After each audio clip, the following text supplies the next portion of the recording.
Jennifer Alban at ang aking pinggang Pinoy ay pakbet.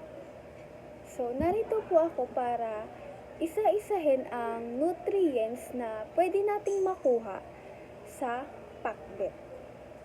Una po, ang kalabasa. Ang kalabasa po ay mayaman sa vitamin A. Nakakatulong din ito upang luminaw ang ating paningin at maging healthy ang ating immune system. Pangalawa naman po ay ang talong. Mataas ito sa fiber, kaya nakakatulong ito sa maayos na digestion. Nakakapagpababa din ito ng cholesterol. Sunod naman po ay ang sitaw. Meron itong vitamin B at C na mahalaga para sa malusog na dugo at malakas na resistensya.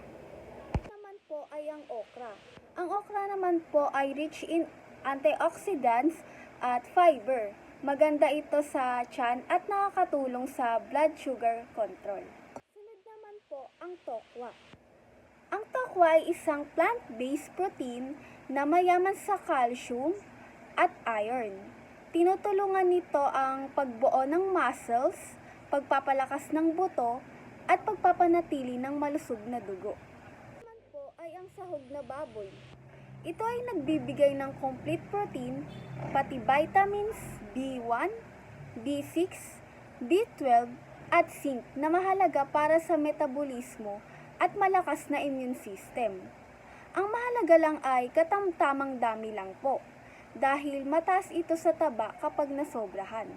Siyempre po, hindi mawawala sa pinggang Pinoy ang kanin.